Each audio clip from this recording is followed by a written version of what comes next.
Great. So we're starting with 7.2. Our first question is, um, how can we tell where we are working in a spreadsheet? How can we tell where we are working in a spreadsheet?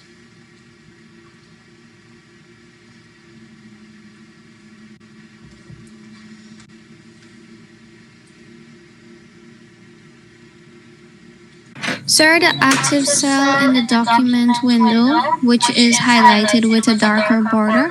Very good. That is how you know where you are working. The active cell. That tells you where you are working.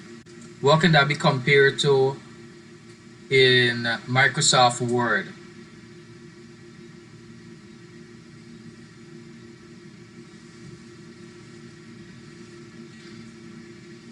Anaya? Yes, sir, can you please repeat the question? What can the active cell be compared to in Microsoft Word? Sir, I believe it's called a cursor. The cursor, very good. So it seems you guys know the answer. You just want somebody to call upon you. Okay. So the active cell can be compared to the cursor. So just like how you go into Microsoft Word and you see that cursor, that blinking cursor, and you know that is where you are working from. In Spreadsheet, to know where you are working from, you look for that active cell. Very good. So next question is going to be,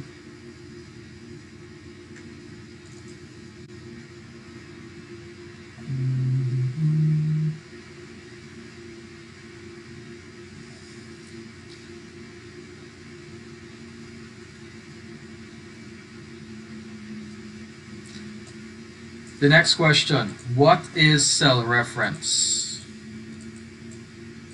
Cell reference. What is cell reference? So it's a combination of Go ahead, Lillian.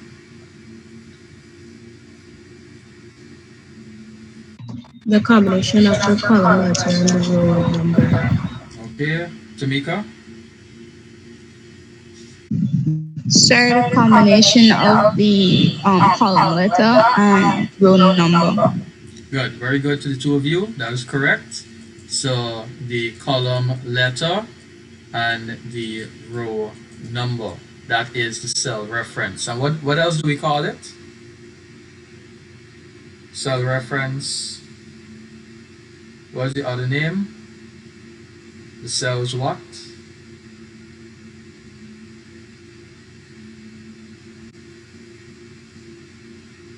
Cell name. The cell's name. So cell name. So cell reference, cell name, basically the same thing. Good. We have two types of data. Give me one. One person give me one. Sir, labels. Labels, very good. And Jahim, tell me what is labels?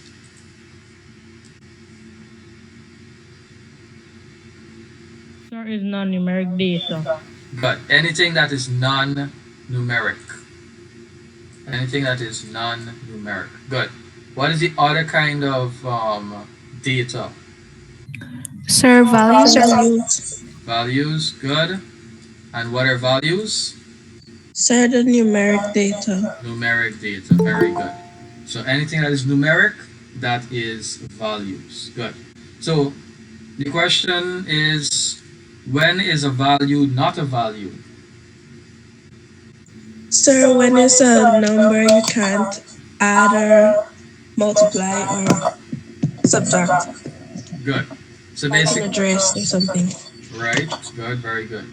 So basically anything that you cannot calculate. Because remember, the main purpose of values is to do calculations. That's the main purpose of values. Where is my cursor? Yes, to do calculations. So anything that you do not do calculations with we treat it as a label. Good. By default, label is waterlined.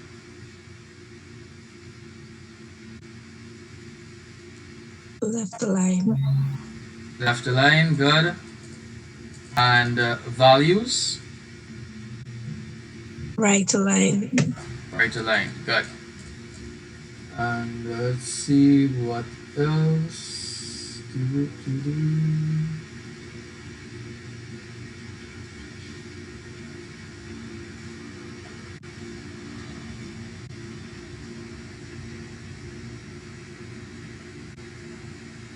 What is a block range? A block range. What is a block range? Sir, a group of cells. A group of cells. Very good. So, there's a few names you can say. A block range, a group of cells, a range of cells, a range. There's quite a few terms that you can call it by, but it basically refers to the same thing. A group of cells. Good. So in a group of cells, so the range. So in a group of cells, what is the name of that cell or the name of that range?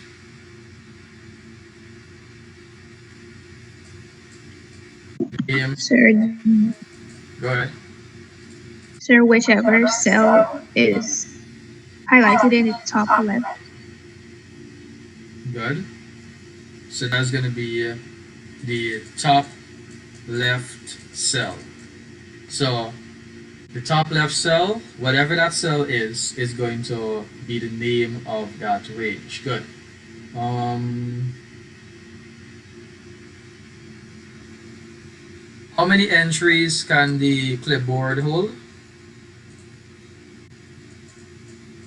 Clipboard. How many entries can it hold?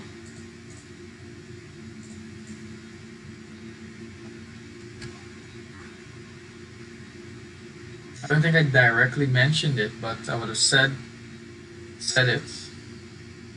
That I said a certain amount of a certain amount was being stored.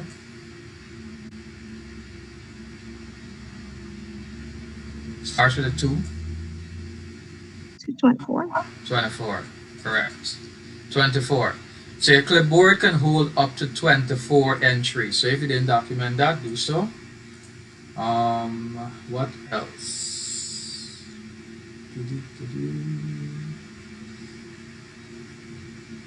So if you see a cell with a bunch of hashtags, what does that mean, Shaniqua?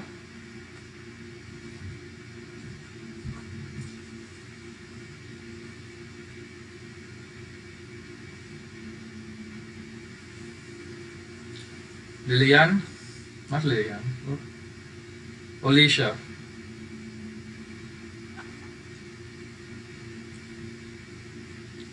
Yes, sir. If you see a bunch of hashtags in a cell, what does that mean?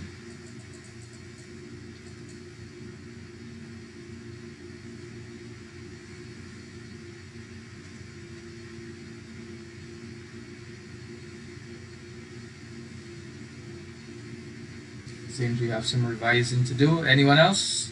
If you see a bunch. Sir, Too many sir, persons it in the means row. Yes, go ahead, Alicia. Sir, that is an error or something isn't right. Or it's too much figures for the row. Yes, the latter. So it's too much for the cell, not the row. Careful with your terms. It's too much for the cell. Remember, data is only inside of the cell, not the entire row. So it's too much to fit inside of the cell. So you basically just have to extend it, make it bigger to see the remaining of the data. Good. What does it mean to auto fit?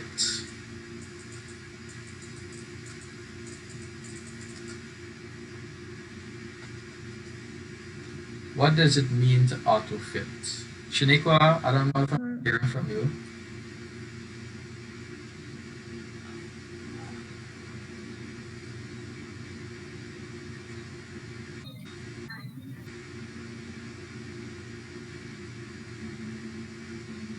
To put it in the direct middle of the cell.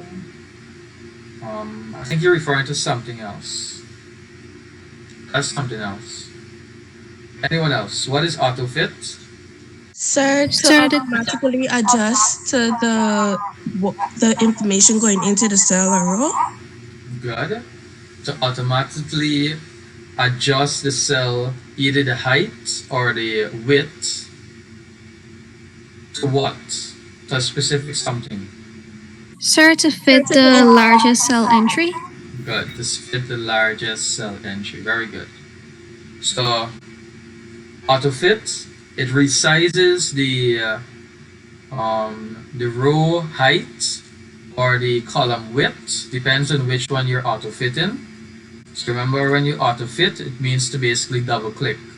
You double click on the between the column or between the row. That's auto fitting. And if there was information here, 4, and I double click here, it's automatically resized there. And if I made this wider and I double clicked, it automatically made it smaller there. So that there is auto fit. Very important term to remember. And fits to the largest entry. Good. Good. So we covered most of what we did last week. Very good. Seems you guys were following. So let's get into what we need to start with today. Formulae and functions. That's what we're starting with today. So we're gonna look at the I would say the main use of spreadsheet. Yes, spreadsheet can be used for a lot of things, but the main use of spreadsheet is the calculations, and you're actually using formulae and functions to do all of those calculations. So that's one of the main things we'll be learning, how to do those calculations with the various formulae and functions. So then we're going to look at autofill, more on cell ranges, title lock-in, and then we have some review questions here. Good. So functions and formulae and functions. Let's have the first two paragraphs. We're going to start at the top. Anaya, can you read for us? Yes, sir. When a formula is created, the result is displayed in the cell and the formula is displayed in the formula bar. If a number used in a formula changes, Excel will automatically recalculate the formula and a new result will be displayed. To start a formula, enter an equal sign, then enter the addresses of the cells to be used in the calculation. The arithmetic operators specify the arithmetic operation to use in the calculation. Very good. So, please remember you're making your summary for your study guide once again. So, your formula, it's a basic pattern that you would follow. You put the formula into a cell, but the formula, you only see it in the formula bar when you're looking at that cell, and the result will be shown inside of the cell. So I would have showed this in the last class, but I'll show it again. So if we have 4 and 4 there, and we create a simple formula, equal A1 plus A2, and we complete it, and we're going to look at that cell, we're only seeing the result. We're only seeing 8.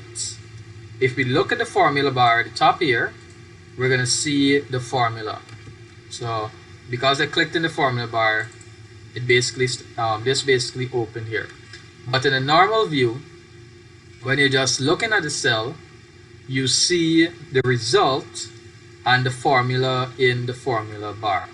But obviously, when you want to edit it, when you want to make a change to it, you would basically go into the cell, like we would have learned already how to go into the cell to double click to edit that cell, and we would see the formula. So we can either edit in the cell or we can edit in the formula bar. Anywhere is correct. So formula in the formula bar, result inside of the cell. Now, the benefit of formulas is that they automatically recalculate. So no matter how many times I change the values, the value is always going to be recalculated. That is the benefit of spreadsheet. So imagine if this was a larger spreadsheet. There was, say for instance, we're calculating the list of items we bought at Bounty. We went to Bounty, we bought a set of items, we're putting down the prices, and we automatically, say we mistype a value, we could change that value and our calculation will be automatically recalculated.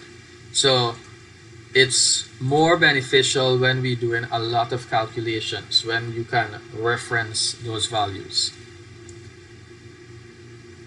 In addition to that, we must always start with an equal sign. That's very important. If we do not have a equal sign, I would have shown this already. If we do not have one, we basically have what is this here? What would this be considered here? What type of data?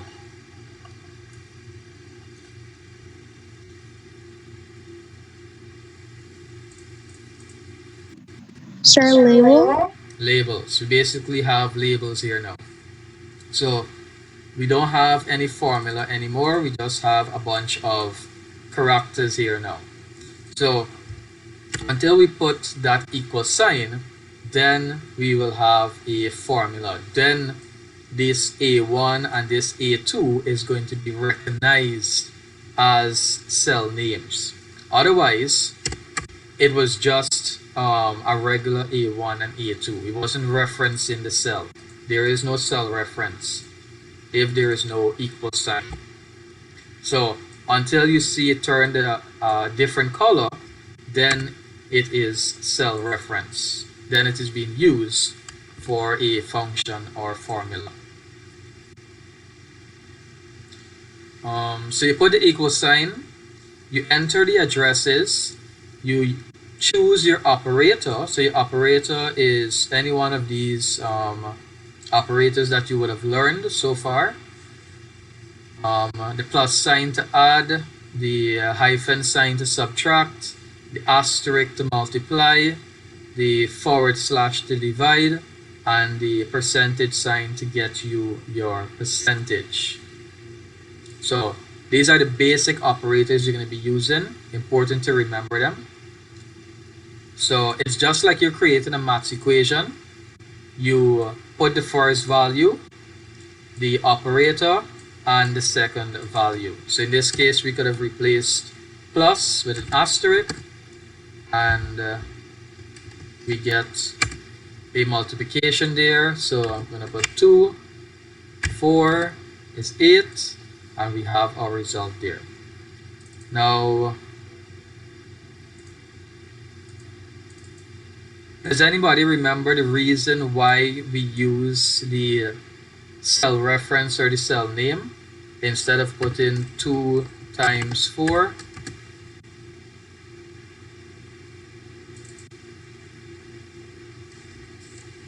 What is the reason?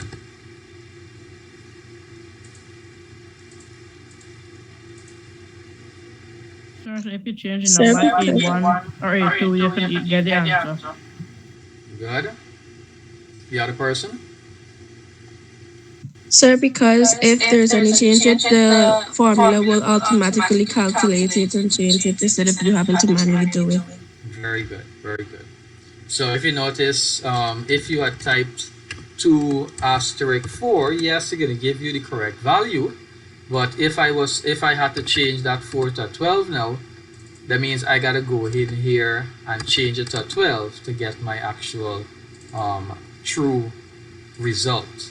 So in that situation, we do not use the values, we use the cell's name. We reference the cell. We reference what is inside of the cell to carry out our calculations so that we can automatically recalculate our formula. Very good. So let's continue.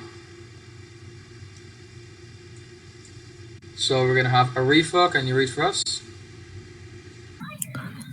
A formula can be keyed directly into a cell, or you can use the mouse to point to the cells you want to include. Formula can also be copied by using the copy and paste buttons. A function is defined as a built-in mathematical formula included in Excel. Functions are used for common calculations in business and personal use.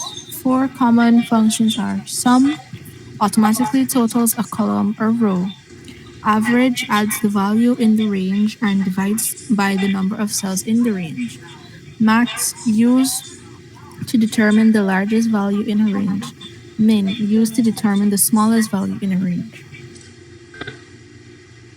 So it states here that a formula you can key it in, or basically you can type it in, or you can point to the cells. You've actually been seeing me doing that for a while. You can either type the value. So I'm typing A1 asterisk A2, or if the cell's name is within view, you can click on it. So if I click A1, it's going to appear, and if I click A2, it is going to appear. So you still got to be careful with the cursor, because if I clicked here, before the cursor, before the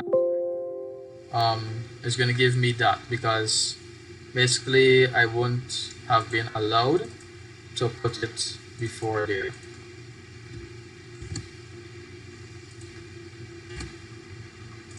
So you can either type it in, or you can select the cell, point to the cell. Now remember when we looked at copy and paste, when we looked at this section here, we already learned that when you copy everything inside of a cell. Doesn't matter what is inside of it. So if I right click here and I copy and I paste, it's going to paste a formula. But it changed, and there's a reason for that as to why you would want it to change. Later on, we're going to talk more about that. But you can copy formulas and paste it into other locations. But there's a reason why this formula here would have actually changed. Later on, we can talk about it. So that is a formula, the basic equation that you would have already learned in maths, how to create. Now a function, this is more advanced, a little more advanced than a formula. So with our formula, we're doing basic calculations. We're adding, we're subtracting, we are calculating to get the average value, we're calculating to get the maximum value, the minimum value, the percentage. We're doing a bunch of calculations. We create a bunch of formulas. I'm talking about maths. We create a bunch of formulas to do our calculations. So what persons have realized is that we can put a system in place whereby we can automatically do those calculations. We can represent it in a way. That is basically a function.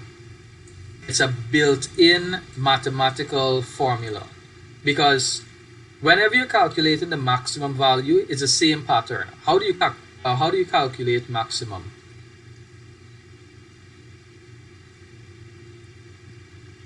Anyone, how do you calculate maximum?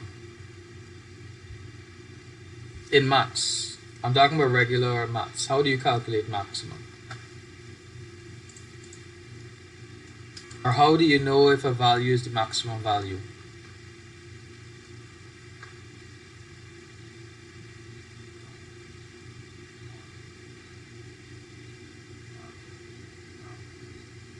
thinking nobody's answering because you don't calculate maximum value. Let's look at average. How do you calculate average? Add all the values together and divide it by how many. Good, good, very good. So you add all the values together and you divide it by how much it is.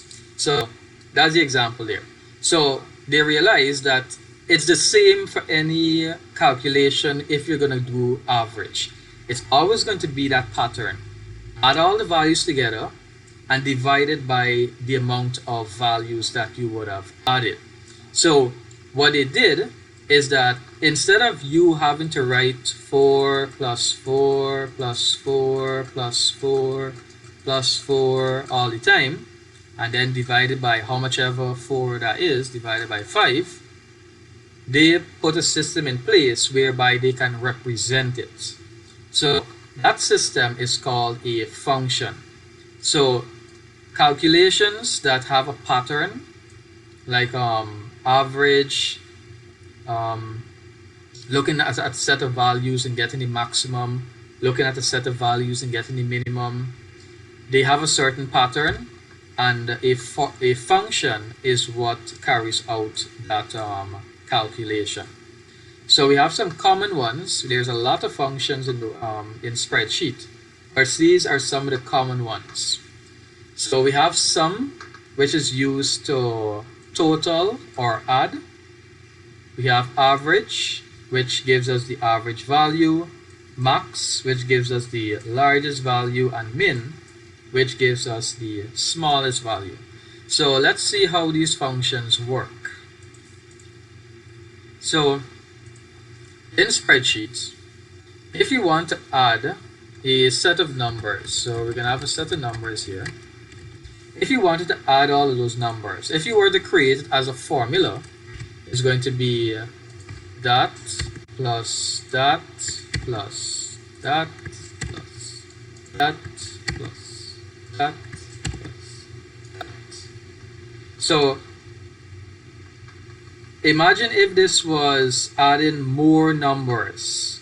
You can see how complicated it's going to make the formula, and it's going to make it very lengthy, very complex, something we do not need, even though you can do it and it's going to get us the correct value. So to better create our formula, we have functions. So in that case there, instead of typing what you see here to get us a value, we can use a function, which is the sum function. So how do you use functions?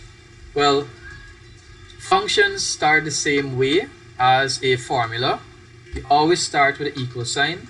Basically, any calculation you do in a spreadsheet is going to start with an equal sign.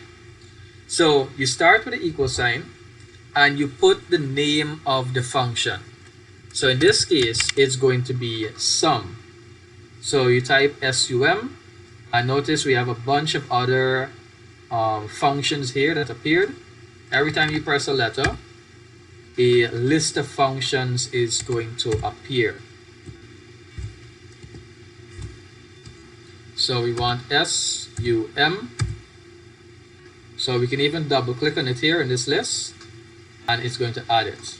So when you type the name of the function, it doesn't matter if it's lowercase, it doesn't matter if it's uppercase. You can type sum. You can type it like that and all, and it's gonna work. So it's not case sensitive, but I think it is change it eventually. So after you would have typed the name of the function, you have to open a bracket. If you notice at the bottom here, it doesn't matter what function you use, at the bottom of it, it gives you a series of hints. Not really hints, but it tells you what is the structure of the function. So each function has a structure, how you got to put the data in order for it to work. So always remember, if you ever forget how a function works, it tells you when you open that bracket there. What is the structure of that function? So the structure is equal sum, open bracket, and you put the numbers inside of it. Number 1, number 2, whatever else the number is. And notice you're separating it by a comma. Not sure if you can see it, but it says number 1, comma, number 2, comma, and so on. So in a simple case, we're going to come back to that one. In a simple case, we could have done sum, open bracket, 1, comma, 2, comma, 3, comma, 4. Let's do some numbers that we're going to recognize. 5 and 5. And then we close the bracket and we press enter. So whatever was inside of the brackets, that is what got added together. If we add another comma and a 5, we're going to get 15. We add another comma and another 5, all 4 of those 5s got added. So that is the structure there, but this is using numbers. So we want to use it with the cells now, the name of the cell, because that is creating a more effective formula.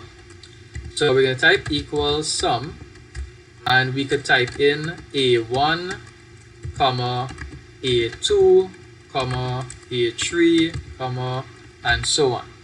So we're going to stop up to there, close our bracket, and we get our answer. 3 4s is 12. Now if you notice, it basically doesn't make any sense because we ended up with the same pattern here. We're typing a long string of cells. It's going to take up time. That's the reason why I stopped. So there's a more effective way of typing your cells. If you're going to add or do some sort of calculations on a set of cells that are next to each other, we already learned that if you click on a cell, it's going to appear. So what you do next is click and you drag. And you drag over all of the cells that you want to do the calculation with. So what we should do first before, or let me highlight it first. So if you notice what's happening, it is basically showing the first cell and the last cell. I would have highlighted these 6 cells that has the 4s inside of it, and inside of the function, notice how short it is now, and it is showing the first cell colon the last cell. So that is representing all of these cells. So when I press enter, I have the same calculation. So if I change this to 50, both of them are going to change also. Now, something else to take note of is that notice the difference between the two ways that the formulas were created. This one typed all of the cells, and this one here summarized the cells. Anybody want to make a guess what you think this is called? What I'm highlighting right now? A1 colon A6.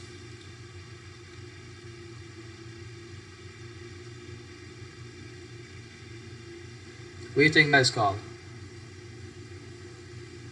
We actually looked at it already. We're thinking about it.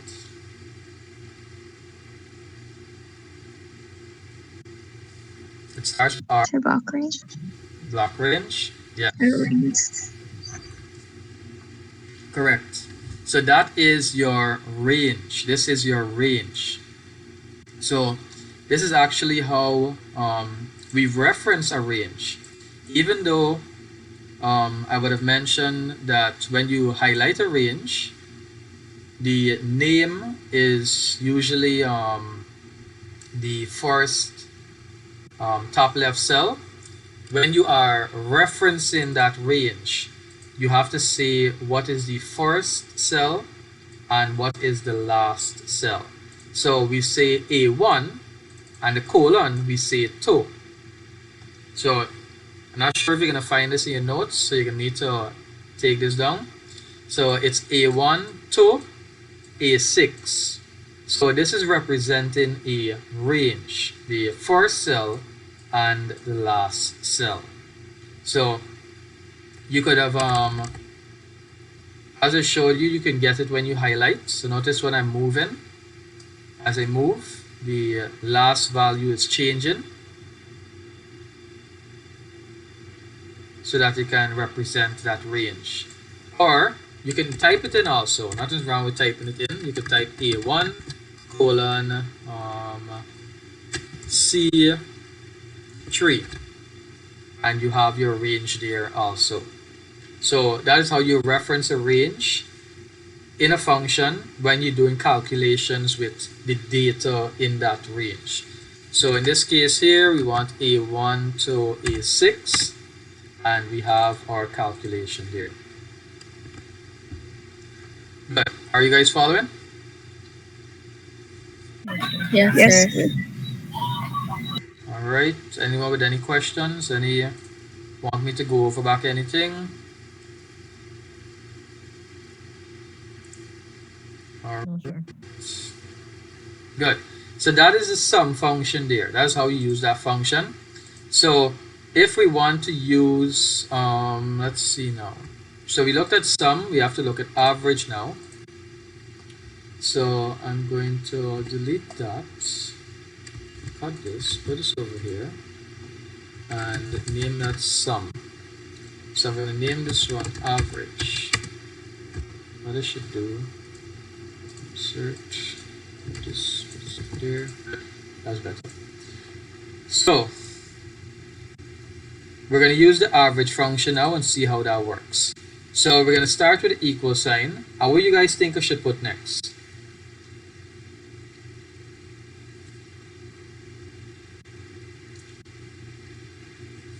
What should I put next? sir, AVG. The AVE. AVE? Okay, good try, good try.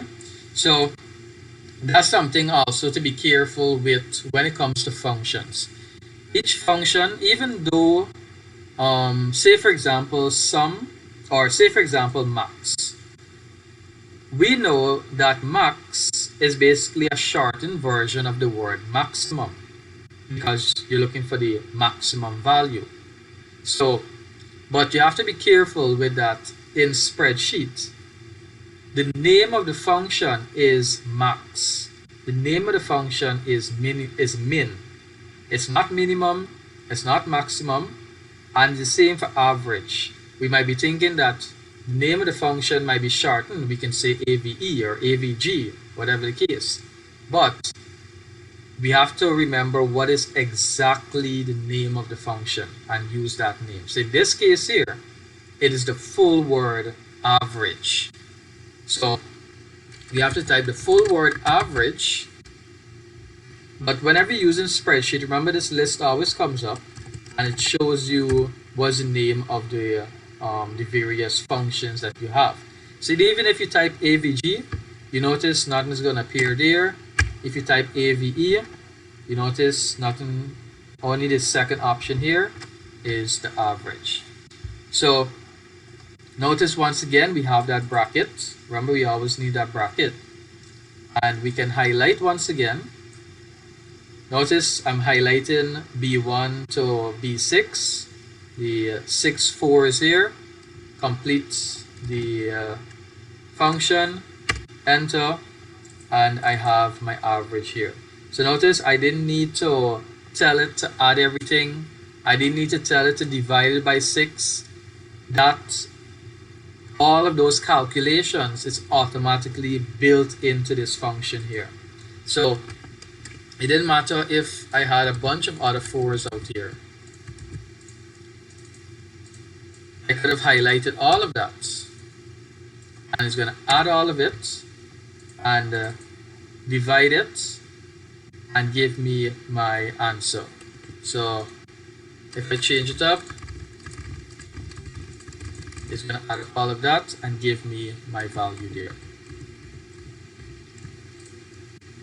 So next we have max and min.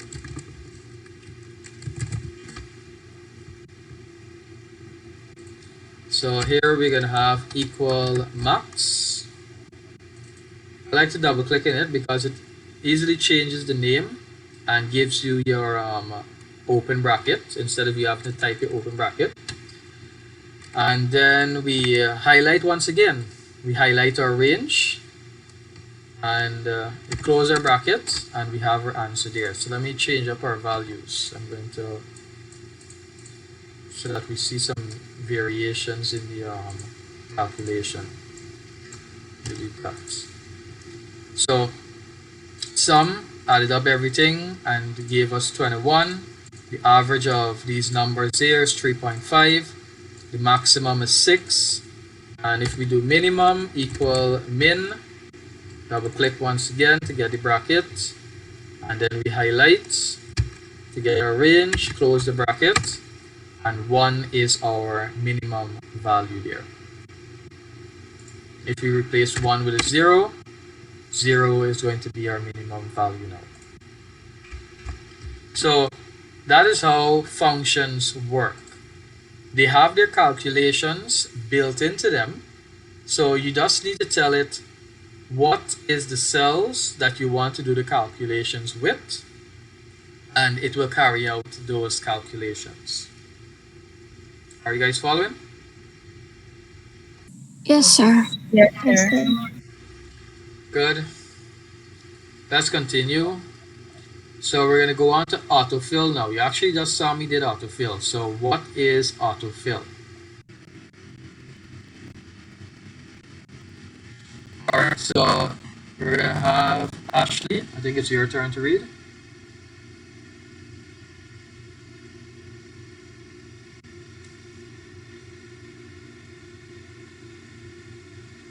Sir, can you hear me? Yes. When you enter a formula that you need to copy to the other cells, then the autofill feature will help you. The autofill command instructs Excel to copy cells, including formulae functions from one selected cell, row, or column to adjacent cells. You may also use autofill with text and numbers without formulae, such as months or actual numbers. Excel's autofill will fill a block of cells with either numbers or text depending on what is located in the first cell. Here are the steps. Click on the cell with the data, move the mouse to the bottom right corner. Move the mouse to the bottom right corner of the cell. The pointer should change to a thin crosshair. Click and drag the mouse to fill the other cells. When working with numbers, however, you must enter 2 cells of data so that Excel knows by how much the numbers should be increased each time. Good. So autofilling is basically copying.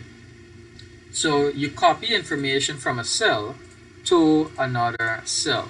So instead of right-clicking on a cell and you click copy and you go copy and paste all of these cells here, you use the autofill option. So doing that copy and paste is going to take time. So autofill helps you to copy cells to another cell. So whenever you're in a cell, you're always going to notice there is a small square at the bottom of the active cell. You guys seeing it? Right here. Are you guys seeing it?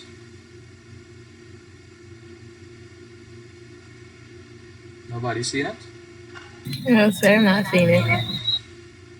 I guess it's too tiny, but it's right here. No, you see in my cursor looking white? Like a white? Yes, sir. Good. But notice when I go upon this small square, you notice the change? Notice it turn black now? Yes, sir. That's because it's on that tiny square. So it means that something is here. Maybe because it's too small, you're not picking it up. But there's a small square here. No matter where you click, wherever that active cell is, it's always going to have this small square at the bottom right. Always. And that is what you use for your autofill. So I'm going to click on this one here, make it active. and I'm going to hover over this small square. Remember that the cursor has to change to black. So it's going to turn, not this black that you're seeing right now, where it has arrows pointing in all directions, and you're seeing that the white arrow also, not that one. I'm talking about this small black crosshair icon that you're seeing right now. So this here, it means you're hovering over the autofill option. So you simply click on it and you drag. So notice this is coming up here. So how much ever you click and drag is going to copy the information too. So some persons, what they do, they click inside here and they drag like this here. No, noticing that's not going to work. All that is happening here is that you are highlighting the cells. That's all you're doing here. You need to go to the bottom right here, click, and notice the cells are basically becoming active because it's indicating you're going to copy to those cells there. So that is how you autofill. When you click on that option there and you drag. Now, if you notice, this autofill option came up at the bottom. So we have an autofill option here, and it gives us a bunch of options after we would have autofilled. So you would have seen me increment those numbers over here from 1 to 6. That is what is meant here by fill series. If you select this option, it's going to increment the value. So say you want to number something. Say you want to number a very large list. Say for example, this entire A column. I could start with 1. And I could bring down all of the values up to how much row I want. And then I can fill series. And notice it incremented all of those numbers. I only had to type once.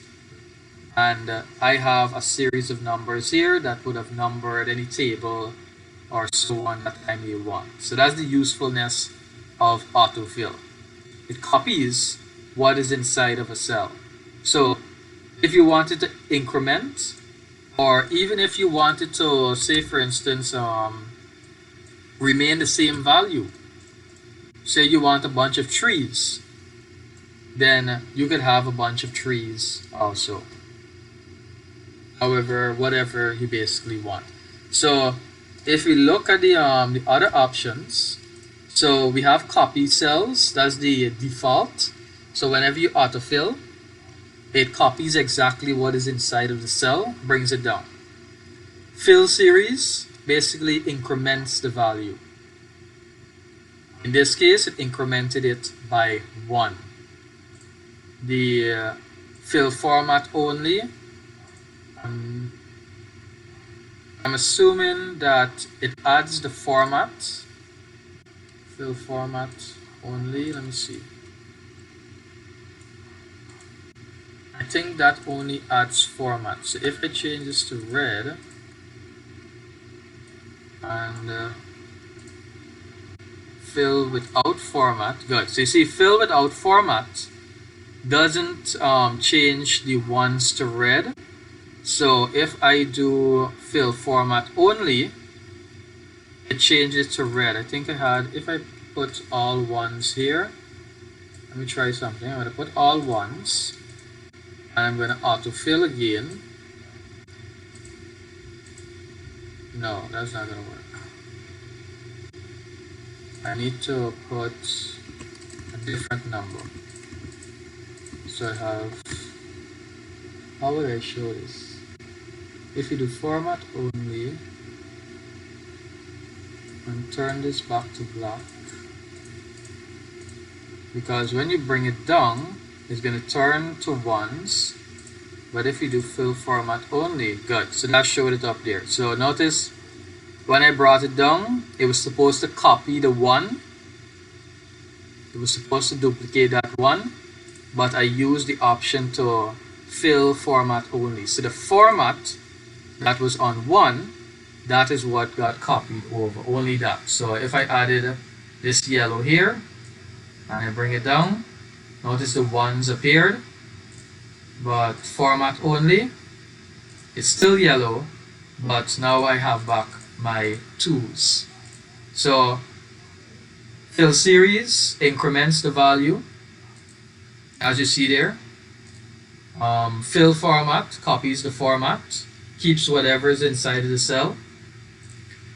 Format without, fill without format, it copies and it doesn't do any formatting. It autofills but doesn't do any formatting. And flash fill. We looked at all the data next year's selection, didn't see any pattern for filling the intervals for you to use flash fill. Enter a couple of examples of output to see. Okay, that's that. Let me try it and see what happens.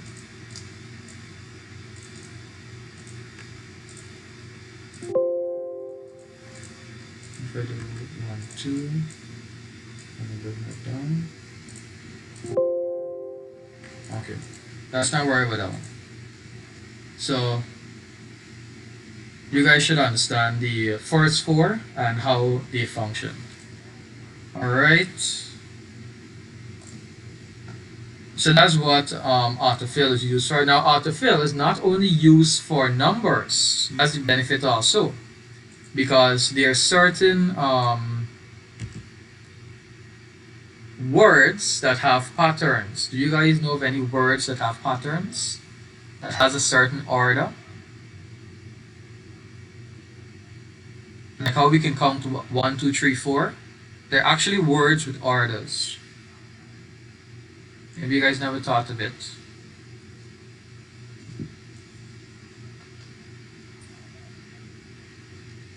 If you think about it, the days of the week, those are names and they have a specific order. It's always going to be Sunday, Monday, Tuesday, Wednesday, Thursday, Friday, Saturday. The names of the months of the year, they're always going to be in that same pattern. January, February, March, April, May, and so on. And there's similar words like that. So these words, they have a pattern. So just like how we can copy this series of ones and then we can increment it, we can basically do the same thing for words that have patterns. So for example, if we start off with Sunday, now if we want to autofill the word, the days of the week, notice I just autofill and it changed to the different days in the week. So Sunday, Monday, Tuesday, and the rest. Now, if you wanted to just copy the just Sunday, because notice it defaulted to fill series. So it's important, that's why it's important for you to understand these options here. So if you just wanted to copy the word Sunday, then you would need to use the copy cells option. But if you wanted it to increment, then you would use the fill series option. And you should understand that you can copy the format only, or you can copy it without format. Let me see, fill days, fill week. Okay, good. So fill days is going to fill all the days. Notice Saturday is added there, Saturday and Sunday. But this option here, fill weekdays, notice Saturday and Sunday is out. They took out those weekend days. And then we have that flash fill once again. So it can be used with words. If we start with January, and we bring that down also, we autofill that. We have the months in the year. So once again, if you wanted January all the time, you know you needed to click on copy cells. If you wanted to increment, fill series, fill months, well it is only months, so I'm not sure why that option is there. Unless, more than likely it's because maybe if there's other data, then it would be useful. Alright, so autofill can be used with numbers, it can be used with words. Is there any other words with pattern like this here? Like how we have days of the week, months of the year. Do we have anything else like that?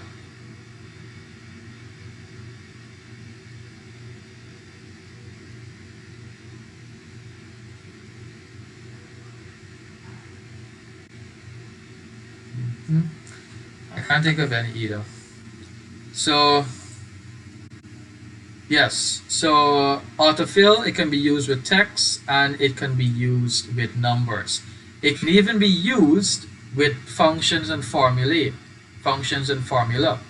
So let's look at some examples of that also. So if we go back to our functions, that we this formula that we created here.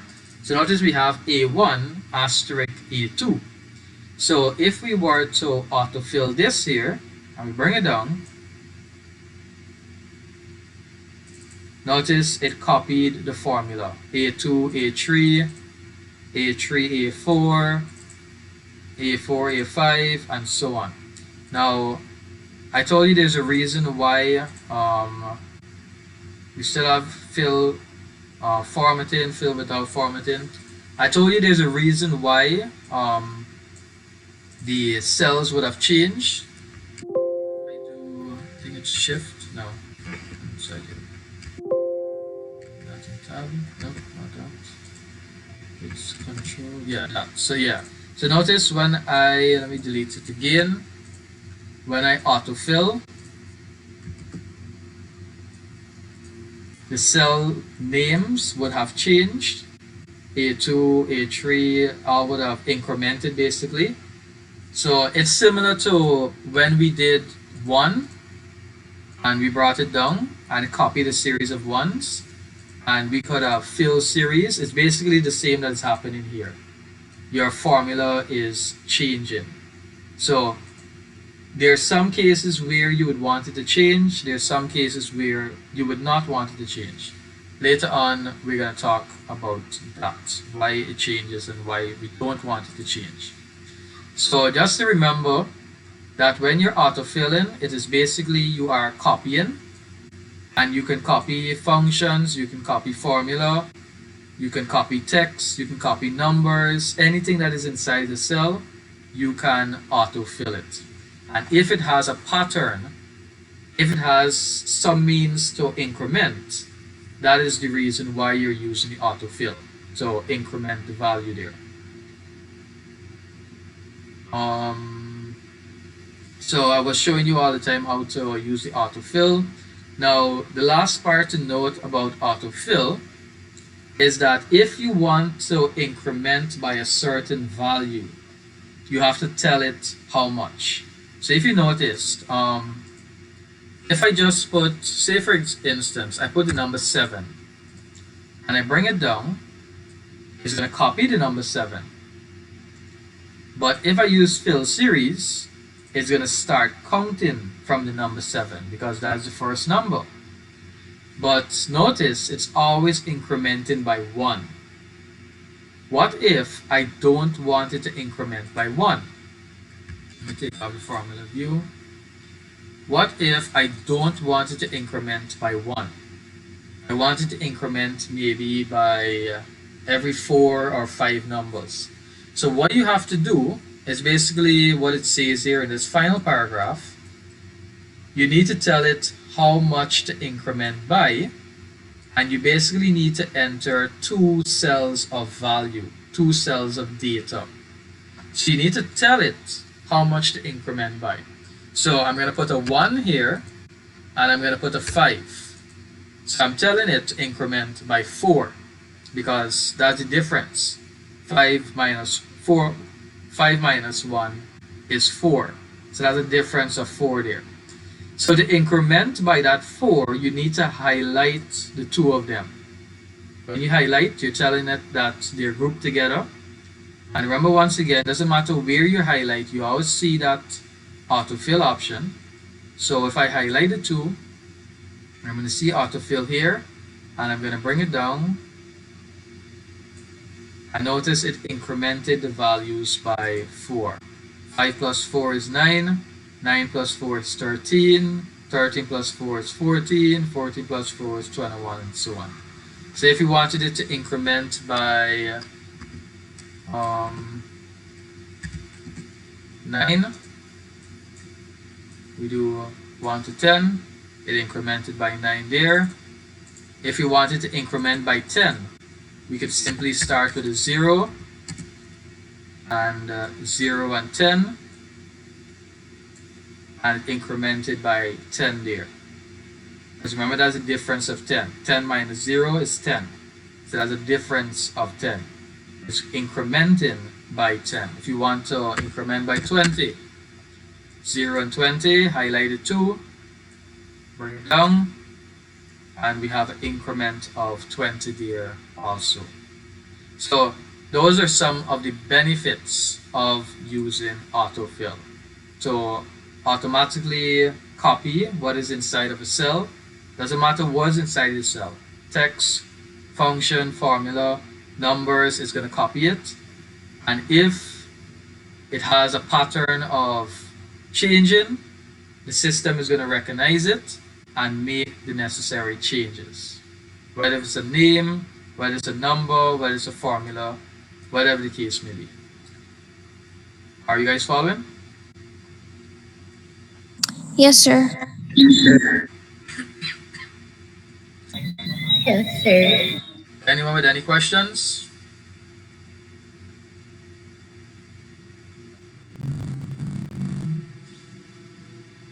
Right, so if we look at this image here, for those who weren't seeing, in this image here, the autofill option is right here. So right at the edge, right to the bottom right of that cell there. Notice it's a slightly bigger, a little bigger, wider than the actual margin line of the active cell. So that's where you click on and you drag. Good. Let's see. So now we're gonna go on to cell ranges.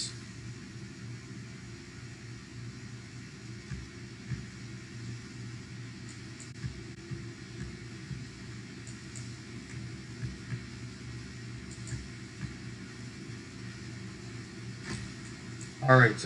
So next we have Christina. Can you read for us? Cell ranges. Often while working in Excel, you may either need to select more than one cell. A range is a group of cells that form a rectangle on the screen. In Excel, there are several ways to select a range using the mouse. Drag across adjacent cells. Make the first cell of a range active, hold down the Shift key, and click the last cell needed to complete the range. Use Edit/Select All or Control+A if you need to select everything within a worksheet. Click on row headings, bracket row number, to select an entire row. Click on column headings, column letter, to select an entire column. Excel also has several ways to select cell ranges using the keyboard. Shift+Arrow key selects the active cells and moves in the direction of the arrow. All right, good. So let's look at that first, and then we'll look at the rest of options.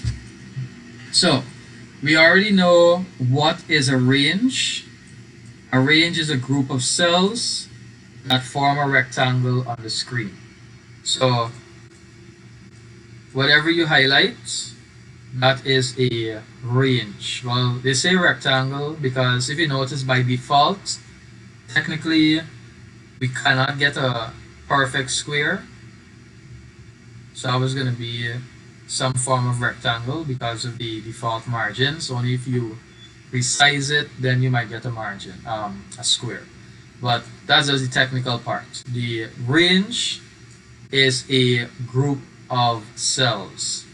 Now, how do you select a range? Well, you'll have seen me clicking and dragging. So click and you simply drag anywhere you want. That is selecting or highlighting a range. Not sure if I mentioned this already, but basically whenever you click somewhere, you are highlighting a cell. So if you want to highlight multiple cells, you click and you drag. That's like if you're highlighting in Word, when you click and you drag your cursor over all of the words, this is similar to that. You click and you drag. Now, and whatever you highlight, that is your range. Now the other option is to select the first cell, hold the shift key, because not everybody has the ability to control their mouse to click and drag like this here. Some people can't really do this. Their hands doesn't function well enough to do that, to be able to do that. So what you can do is select the cell that you want, the first cell, you hold the shift key, and you basically click wherever you want. You're still holding that shift key, and you're clicking wherever you want. So you don't have to click and drag anything. You just click and as you hold that shift key, and wherever you click is going to get highlighted.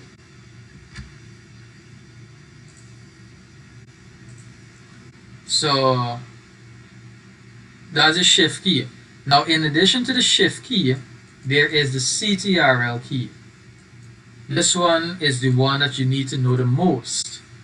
Now when it comes to highlighting cells, we already know that you can click and drag and you highlight. You click, you drag, you highlight.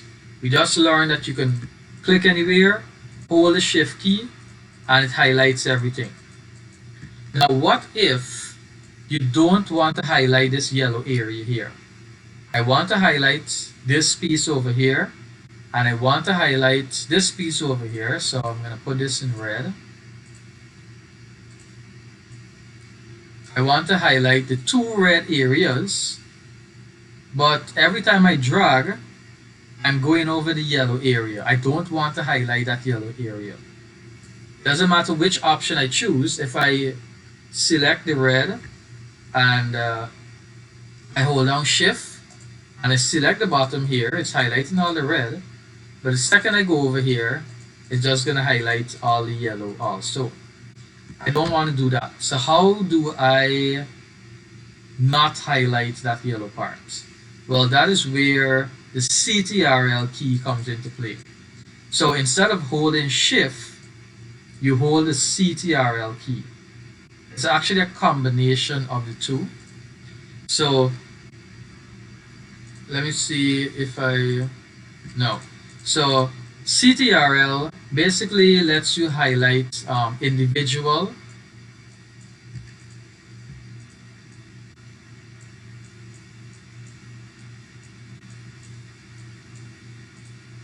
so let me see, from that to that.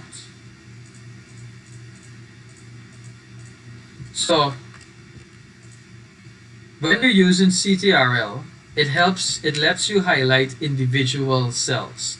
So I'm going to put my cursor there, the active cell there, and if I hold CTRL, wherever I click, notice all of those gray cells, all of those are actually being highlighted. All of those gray cells that you're seeing, that is being highlighted.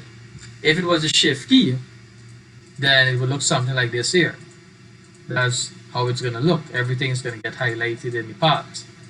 But control highlights individual cells. So in this case here, if you wanted to highlight the two red, you're going to need to hold that control key and highlight that range. I think we're going to need to click outside, hold control and highlight, and you get both of them. So I have both of those two ranges there highlighted, and the yellow is not highlighted. So that's that's what you call highlighting non-adjacent cells, cells that are not next to each other. Something very important to remember. So you can see that shift, let me type it in spreadsheet. So you can see that shift is used for adjacent cells, and CTRL is used for non-adjacent cells when in terms of highlighting. So take note of that. Shift is for adjacent cells and CTRL is for non-adjacent cells. So we looked at clicking and dragging, we looked at CTRL and shift. Now we have another shortcut that you should remember, Control and A. You should remember that from, I think that's one of the common shortcuts you should know, that when you do Control and A, it highlights everything. So like when you're copying the assignment from your friend and you copy the entire assignment, same thing, it is hold down, Control and A, and it highlights everything for you. Doesn't matter where you are, Control and A highlights everything that is on the screen. So that's another way you can highlight the range. The other method is clicking the heading name or the column name or the row name.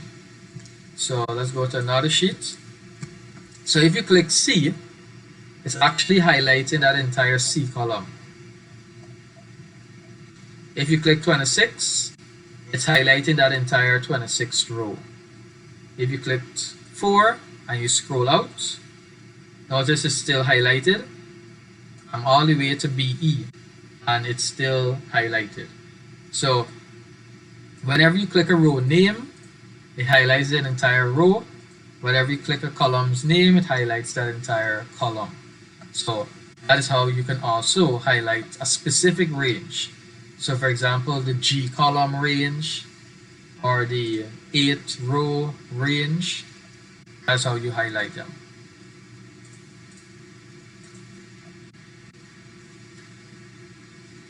Now there are several ways to select ranges using the keyboard. So the shift and the arrow key. So just like how we were using shift and the left click on the mouse to highlight, you can use shift and the arrow key on the keyboard. So you simply move the arrow key on the keyboard, and then we have a few more options here. So Lee, can you read out the rest for us?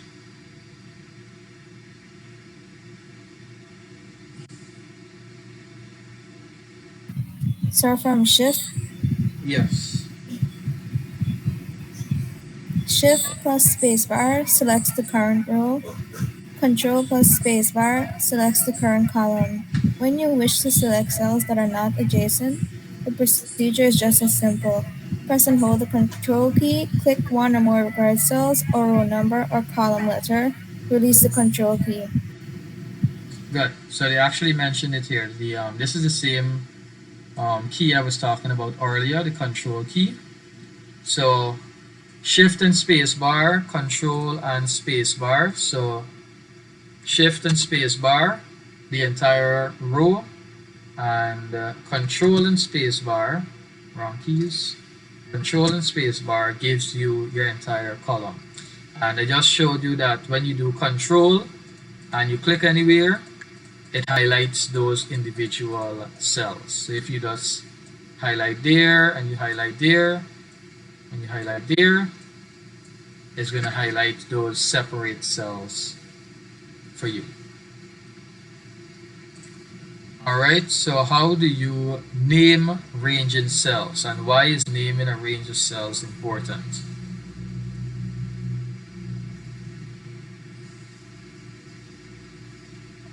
Lee, can you continue reading?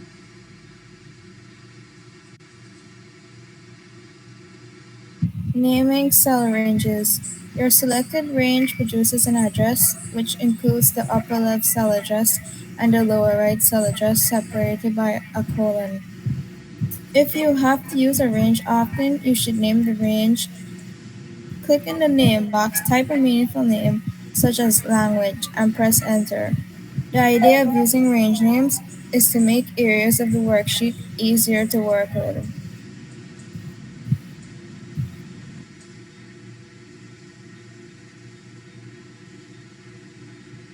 Or Jahim, continue reading.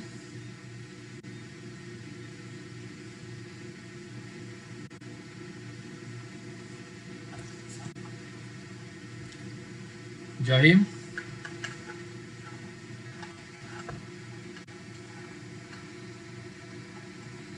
Lillian?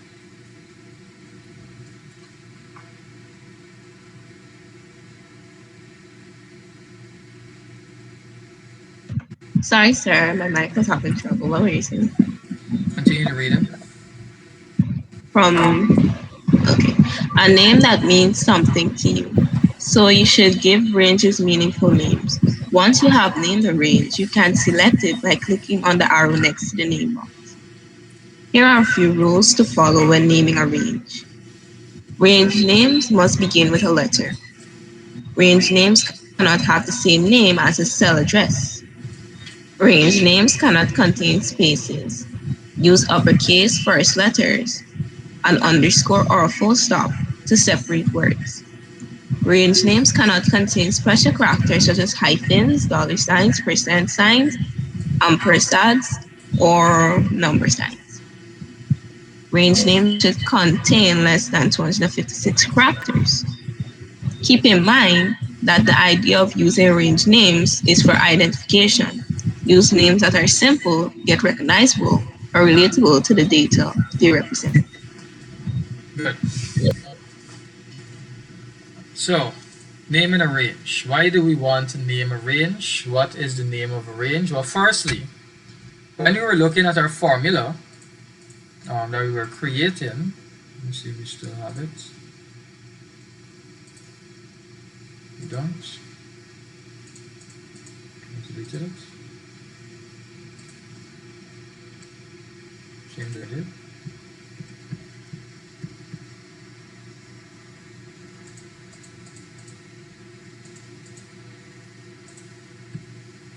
Oh, it's there. Good. So when we were creating our functions, remember I said this is the name of a range. So B1 to B6. So the very first cell and the very last cell with a colon in the center. So the upper left cell address and the lower right cell address, and then it's going to be separated by a colon. That is the name of a range. Now, when you are working with cell ranges, it can be difficult to remember what is the range, because in these cases here, you got to remember B1 to B6. Now imagine if it was a large range, something like maybe R4 to Y34, something like that. So it might be a little difficult to remember, and especially if you're working with a lot of ranges, you mightn't remember exactly what is the range. So a method that came up was naming the range, basically changing that name from R4 to Y34 to something that we understand, some sort of word that we recognize. So instead of saying that, we can simply say, can't use random because we're not supposed to name it. Name it car. So that R4 to Y34, we could simply represent it with the word car. So that's simply how it works. But how do we actually name a range? Well, to name a range, you simply have to highlight the range first. So whatever you highlight, we just looked at the methods of highlighting the range. So you highlight the range that you want, in this case B1 to B6, and you go to the name box and you basically delete the B1 that is there, or whatever upper cell is there, and you type in whatever name you want. So in this case here, I'm going to put numbers. I'm going to put the word numbers and type enter. Now notice, even though I typed the word numbers, these values did not change. Remember, they still have that range inside of it, B1 to B6. So why didn't it change? Well, basically, it's still the same B1 to B6. If you notice, it's still highlighted here, B1 to B6. It still has those cell names, B1 to B6. But we basically needed a name that can represent that B1 to B6 for us so that we can easily remember it.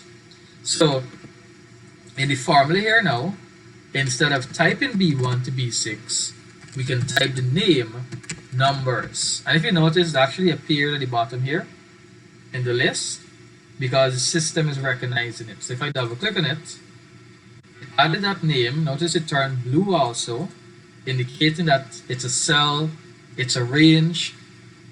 I notice the range is highlighted here also.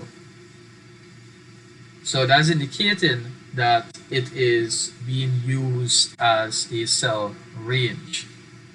So you can either use the name that you would have created, or you can still use the normal range of cell names, B1 to B6, or the name that you would have created. But since it's easier for us to remember names, cars, numbers, whatever name we give it, it's much more useful to name a range. Now, that is how you name a range. Remember, you highlight, you go to the name box. So if I want to highlight these numbers here, E1 to E6, I can go to the name box and I type in the word yellow. So this range here was now named yellow.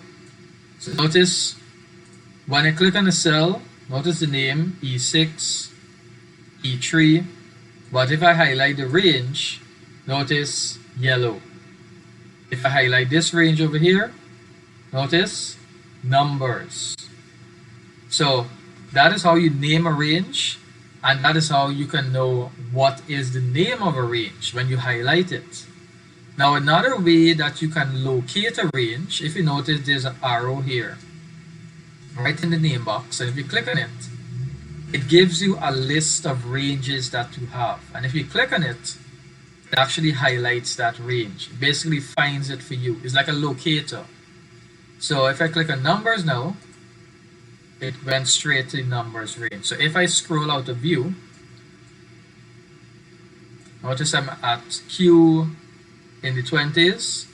If I click on yellow, notice it took me to that yellow range. So it's a nice way to help you to locate a range. Say for instance, you name the range and you do not remember what is inside of the range or where the range is located. That can help you to locate it. So that is how you name a range, that is how you locate it, and you use the range to represent the cell names, to represent the other range names.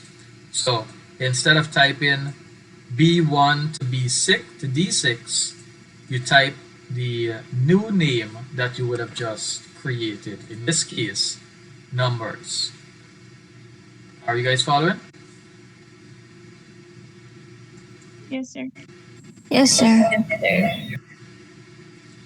Anyone with any question, needs clarification?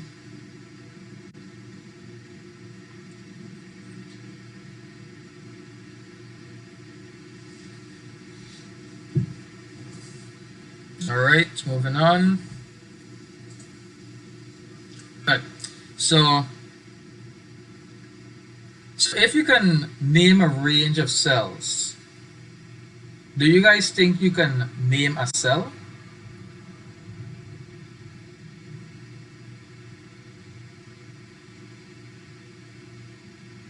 What do you think? If you can name a range, can you name a cell? A single cell?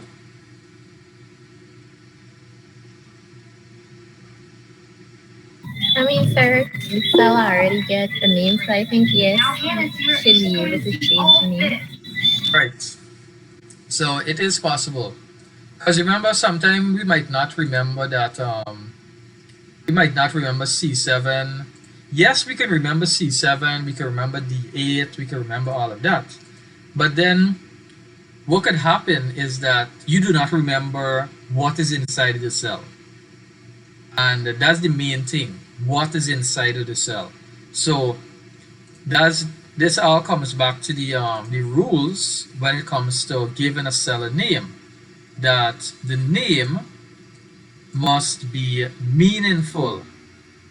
The name basically must make sense. So not because you're going to name something, you're going to name it whatever you feel like. Not because Arifa is a nice name, you're going to name it Arifa. You must name it something that is going to make sense. So even naming these cells here numbers doesn't in itself make sense, because a person is going to ask, what kind of numbers? What kind of numbers are you talking about? So you want, whenever you're naming a range of cells, you want to name it something that whenever you look at the name, it tells you what it is. So it's the same thing that can happen with cell names. Yes, we can remember C3, we can remember G4, but will we remember what is inside of those cells? That is why it is also good that you can name a cell. For example, I'm gonna give you guys an example. Say you're doing calculation. Say this is an item. This is a chair, and the chair is 14,000. Now, when you are, if you're calculating VAT, say this is VAT, and VAT is 14%. When you're calculating VAT, you simply multiply these two values together. So if we create a formula for that, it's going to be this cell multiplied by this 14%, and we get 1960. So in this case here, we're just doing a simple calculation. Now this cell here, this is the main point. This cell here has a value. It has a value of 14%. And that is the value of VAT. So in this case here, what if we move this 14% and we put it somewhere out here? Now what we can do, in the same formula, remember it's still going to be E1. It's going to be E1 because 40% is inside of E1. Now, say we added more items. We add table. Let me delete that, put that there, VAT. So this is the VAT column. So the table now has 57,000, and we want to create the formula for VAT for the table now. So we're going to type equal, we're going to put the value of the cell with the 5700, and then what if it was a larger spreadsheet? We got to go and figure out what was the cell VAT was inside of. We're going to look, we're going to see it is E1. So we type in E1 once again. We get a calculation. Now in this case here, we can name the cell. We can give the cell a name so that we don't have to remember E1. So in this case here, I could simply name E1 VAT. So that whenever I want to do a calculation with VAT, it actually doesn't even matter where I am. I could tell at the bottom here, and I could have a value of whatever that is. And I want to calculate VAT. I could simply do equal the cell of which has the containing the value multiplied by VAT. So notice I'm using the name of the cell. So in this case, it would have still been E1. E1 has the 14% inside of it. But it's much easier to remember a word. So that's why we name the cell. So I named it VAT. So it's much easier for me to remember VAT. So I have B72 multiplied by VAT, And when I press enter, I have my calculation there. So let me put 4,000. So 40% of 4,000 is going to be 560. Even if I go on another sheet, I'm on this sheet here, and I want 14% of 140 equal 140 multiplied by VAT, enter, 19.6. And that's another use of naming a cell, because it doesn't matter what sheet you're on, you can actually still use that value. Remember, all of these sheets have an E1. This E1 has, say this E1 has 50 inside. Notice this E1 has 50. This E1 over here has 14%. So if I was on this sheet here, I cannot use E1 to create my formula here. So that's an additional benefit of using a name. Doesn't matter where you are in the spreadsheet, it's like a standard value that can be used throughout. Otherwise, the cell names, they're only limited to the sheet in that spreadsheet. So this C1 here, whatever value is there, it doesn't extend over to this C1 over here. That's another concept to remember. And another reason why we use cell names. So that is why we name our ranges, we name our cells, so that we can do those calculations. And so we can remember what is inside of the cells. So I'm looking for, where did I, so if you notice, I just created sheet 6, nothing is here. If I go to the name box, notice the names show up here. I was actually looking for where is yellow. So now I can simply click on yellow and it took me to yellow here. So notice this is on sheet 2. So now I could go back to sheet 6. I can create my formula here. No data is on the sheet here. Equals sum yellow. And I have my calculation there. So I didn't even need to be on the same sheet that has the data anymore, because the name makes it allowed to be used throughout the spreadsheet. So there's many reasons as to why we name our ranges, why we name our cells, and you guys just saw a few of them to be used. Are you guys following? Yes, sir. I saw a bunch of mics. Some reason my computer was muted. Alright, good. But I saw a bunch of mics went on and off. Good. So yes, you can name cell ranges. Back to the question, and you can name individual cells. So you can name either one. You can name both of them. But there are some rules that you must follow. You must give it a meaningful name. You don't give it a random name.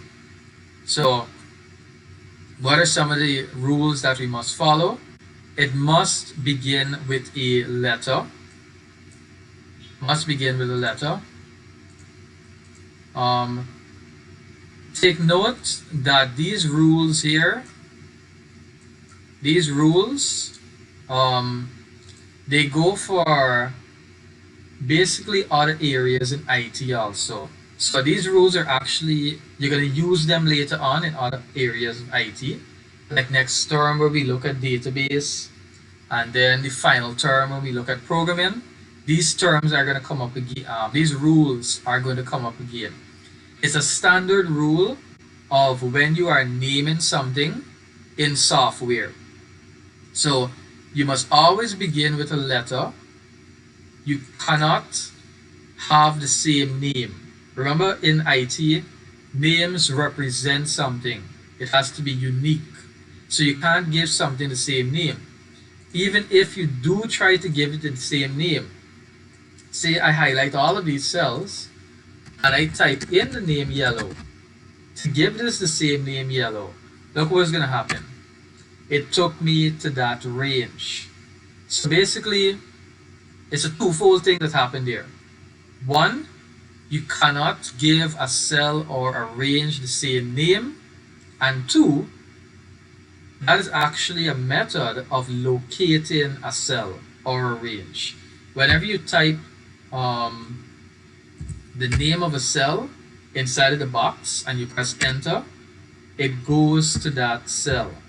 So if I type JJ66, notice I'm at that cell now.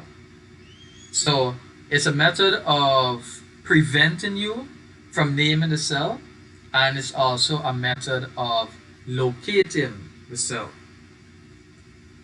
So cells, ranges cannot have the same name. They also cannot contain spaces, no spaces at all, because remember, if something doesn't contain, if something has a space in it, it's basically multiple words. And we're naming something, so it has to, if we're going to name something with multiple words, we have to group those words together. We can either, say, let me see, say we're going to name a cell prime numbers. So the cell is going to name prime numbers. Now we cannot use spaces, so this is going to be wrong. So what we can do, we can say prime, no space, numbers. We basically make the next word, the first letter all cap. And we can also use underscore, so prime underscore numbers, or we can use full stop, prime full stop numbers. Either method can work, whichever one you're basically comfortable with. But that is how you name a cell with multiple words. You group the words together into basically one word. So you cannot use spaces. You use uppercase for the first letter. You can use an underscore or a full stop to separate the words. You cannot use special characters. It's basically the system, sometimes it's not built to recognize special characters. So they won't allow you to use it in the name. Less than 256 characters, and it's used for identification. So that's why, once again, we cannot duplicate the name, and because it's used for identification, we need to give it a meaningful name because we need to recognize what it is. So if you're going to use the word number, it's the same question I asked earlier. What kind of number? Is it prime numbers? Is it whole numbers? Is it decimal numbers? Is it numbers to all your contacts? What is it? So whenever you're naming something, this is for throughout IT, not just spreadsheet. Whenever you're naming something, it always must be meaningful. It always must make sense. So those are the basic rules of naming something, naming a cell, naming a range in your spreadsheet there. And the last area there is title locking. Alright. Are you guys following? Yes, sir. Yes, sir. Alright. Let's look at our last area, title locking. Now, let's see. Alright, we're not going to read that part there. We're going to just read up to here. And we're going to look at what is title locking. So, to to give you guys an idea, say for instance, we have a table, and so that's going to be number. We're gonna put back hashtag number. Say I'm creating a table to document all of you. So name, whatever your name is, and subject, whatever the subject is, and grade, whatever the grade is, and so on. Good. Now, what can start to happen? Say, for instance, I have more students now. The table goes down, and every time I scroll down now, I gotta scroll up back, look at what is the column I'm under, and then type in the information at the bottom here. So every time I gotta go up and down, up and down, up and down to see what column I'm in, type in the data, and so on. That's gonna take up a lot of time, too much of a hassle. So here comes title lock-in, a mechanism that can help us with that issue. So Pamela, you can read for us. Rows and columns in a spreadsheet can be locked, fixed, or frozen so that they may remain on the screen and do not scroll when you scroll around the sheet. Locked rows remain stationary when you perform vertical scrolling, whereas locked columns remain stationary when you perform horizontal scrolling. Locking both rows and columns allow you to place titles in your spreadsheet that are always displayed. Data contained in fixed rows and columns cannot be edited. You must perform any data editing in these rows and columns before you fix them. If you try to select a cell in a fixed row or column, the entire row or column is selected, just as if you select a row or column heading. Good. So, as mentioned, the title lock-in is here to help us to lock our titles. So these titles here that I have, these titles here, I can basically lock them so that I can see the information as I'm scrolling up and down to enter my data. So how do we do that? Well, we go to, I think it's view. Yes. Under the view tab, we have in the Windows section, we have the freeze pane option. So notice it's actually a different name, title lock-in, freeze pane, the same thing. So when we click on that freeze pane option, we have three options here.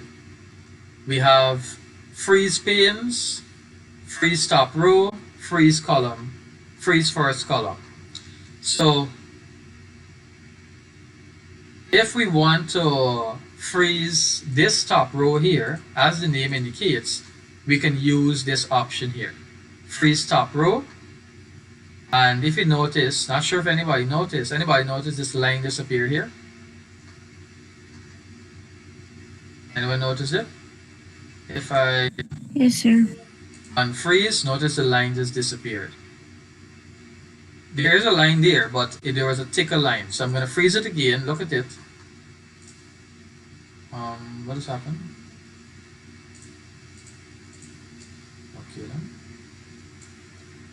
Let me try that again. So we don't see that thicker line, and when I freeze, there's a slightly thicker line that appeared.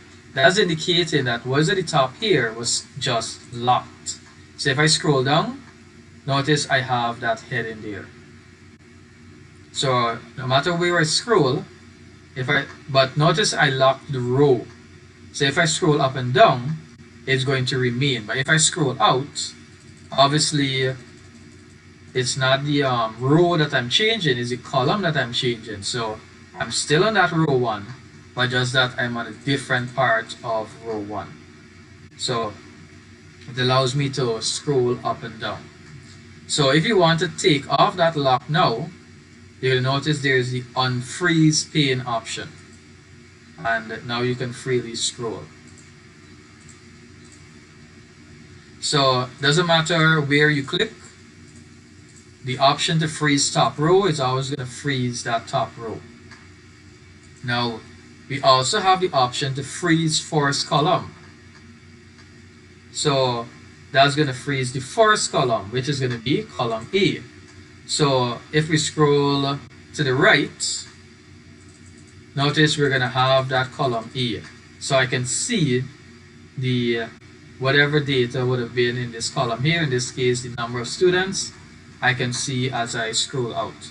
So like say for instance, if I did not have that column, I have the name. Now if I scroll out, I can see the person's name as I'm scrolling out if there was additional information out here. So that is how you lock the first row and the first column. Now I'm going to lock back the top row. Now it's actually not supposed to allow me to edit the information, but it's actually allowing me.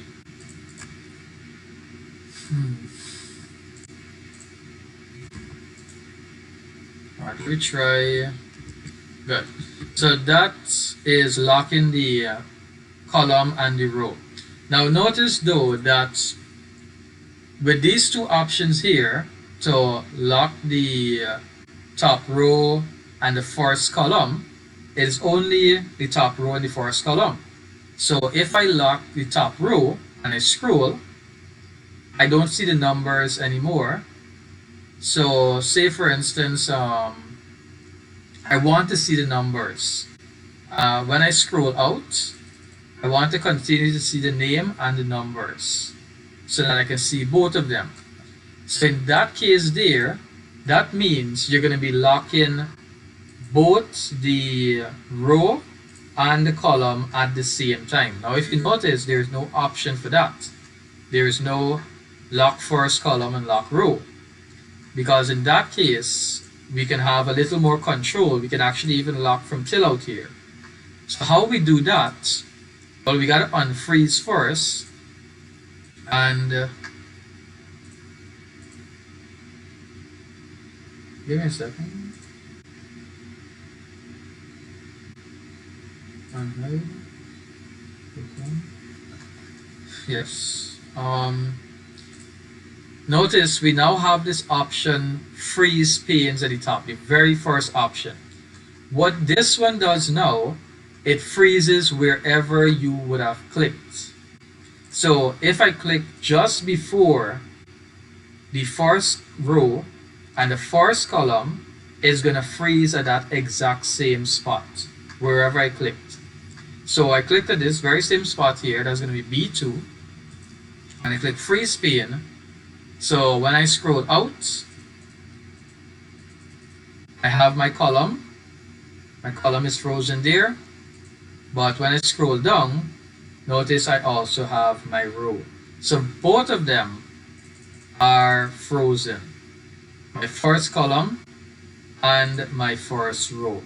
So that's how you can freeze both column and row. It's not limited to just the first one. If you actually want to freeze like till out here, I can highlight all of that in red so that you can see that. Highlight that in red also. So if I click till out here and I select freeze pane, if you notice some lines just appeared here. Might be a bit hard to see, but some lines appeared here. So if I scroll to the right, this entire column, all of these columns were just frozen. And if I scroll down, these rows were frozen also. So that is how you can freeze certain titles that you have in your spreadsheet so that you can see them when you are scrolling. Good. So that is basically title locking. You guys clear on that? Yes, sir. Yes, sir. All right. All right. Before we close off, anybody with any questions? Anything we looked at tonight? No, sir. No, sir. All right. So in review, we're gonna look at these questions next week. So prepare for them. First thing from we're gonna start class. So you can actually do them for homework. Do this for homework, and we're gonna review it in the next class. Yes, that is your homework. So work on that. So in review, what have we looked at in this chapter here? Well, we already reviewed everything before. Um, we looked at what is the difference between a spreadsheet and a worksheet. We looked at what is a workbook. We looked at what is a worksheet, what is a chart sheet. How do we know if a cell is active? We looked at what is cell reference, the two types of data, labels and values. We looked at how cut, copy, and paste works.